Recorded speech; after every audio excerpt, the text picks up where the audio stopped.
I'm Maria Dalton, about to turn 27 this year, and I've been happily married for 5 years.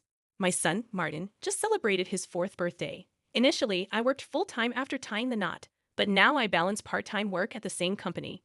My husband, Kevin, is 30 years old, 3 years my senior.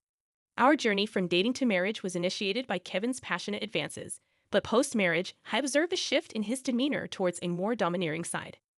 Kevin has a 20-year-old sister named Jane Dalton, and their age gap seems to contribute to a somewhat indulgent relationship on Kevin's part. Before marriage, I didn't mind Jane's frequent visits and assumed they got along well. However, after tying the knot, I started noticing changes in her behavior. Jane often drops by unannounced, at any time, and expects to be served without ever bringing a token of appreciation. Kevin, rather than addressing the situation, expects me to accommodate her demands. Jane acts as though I'm invisible, addressing only Kevin with a casual "brother, I'm here again." Despite not preparing for an additional guest, I end up serving dinner to Jane. Kevin, instead of understanding, blames me aloud, insisting I should have been more considerate. Despite Jane's verbal apologies, it's evident she relishes Kevin's preferential treatment. Left with leftovers, I prepare my own meal while Kevin and Jane continue their chat on the sofa, leaving the dining table messy. They never acknowledge Martin or me, treating us more like hired help than family. One evening, as I'm about to take a bath with Martin, Kevin interrupts, loudly instructing me to buy a cake for Jane. Despite it being late, Jane insists on having it immediately. Kevin blames me for delaying, and, feeling compelled, I reluctantly head to the cake shop with Martin in tow. Overhearing their conversation, I learn they're criticizing me for being inconsiderate and questioning the decision to marry me. Meanwhile, Martin, though unable to grasp the words, senses tension in our relationship. Suppressing my emotions, I ask him about his cake preference, and he cheerfully requests one with lots of fruits. Our trip to the cake shop was filled with discussions about cakes, momentarily pushing aside Kevin's earlier words. Martin and I arrived just before closing time, fortunately finding the cake Jane desired. We purchased 2 cakes, including the fruit-loaded one Martin wanted. Back home, I served the cakes to Jane and Kevin, then prepared Martin's cake and headed to the dining room.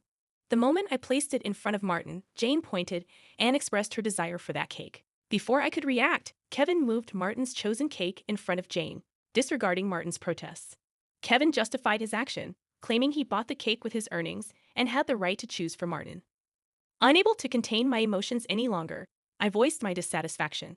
In response, Kevin threatened with divorce. Martin, who had stopped crying, anxiously held my hand and then, after some thought, said, "Mom, I'd also love cake with strawberries on it.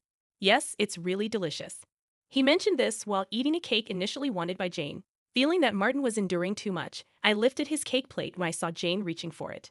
I took Martin to the next room so he could enjoy his cake in peace. Kevin apologized to Jane, claiming he was sorry for being stingy.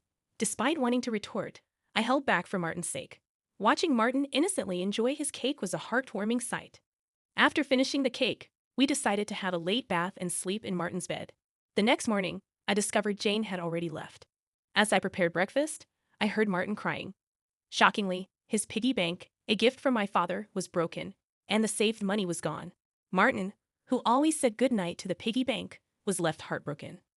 When I questioned Kevin about it, he casually mentioned that Jane needed some money, so she took it from the piggy bank. Holding a crying and shaken Martin, I felt his pain so acutely that I cried with him. It was painful to witness Kevin prioritizing and caring for his sister more than our son. Expressing my anger and sadness, I confronted Kevin, breaking my usual silence on arguments in front of Martin. Kevin, without a word, went to the bedroom and returned with something shocking in hand: divorce papers.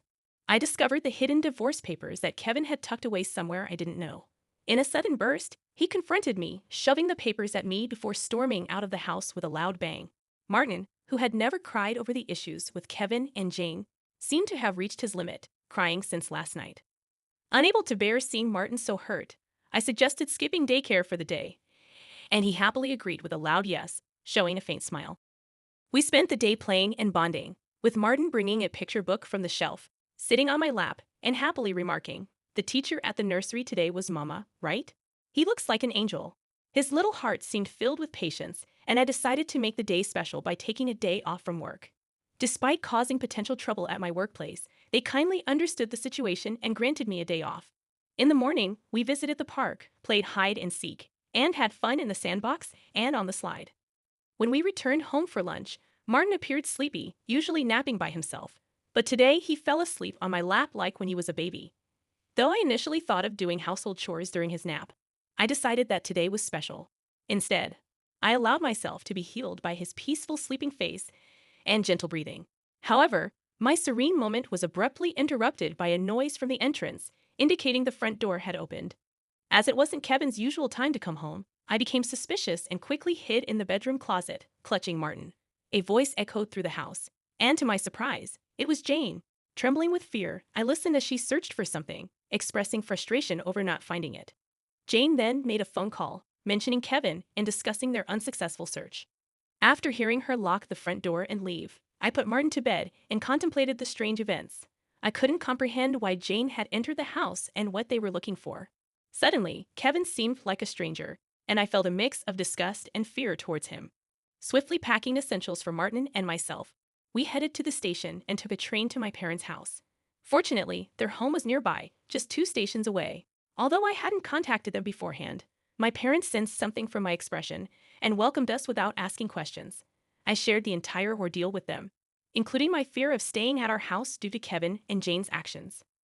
Upon hearing my mother's suggestion that Jane might have been looking for my belongings, possibly cash cards, I recalled my past experience as a successful CEO in the handmade goods industry.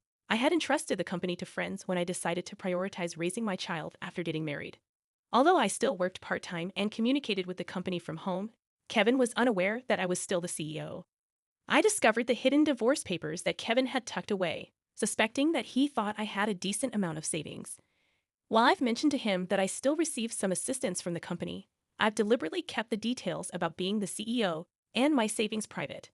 This secrecy stems from realizing early in our marriage that Kevin struggles with managing money and tends to spend everything he earns.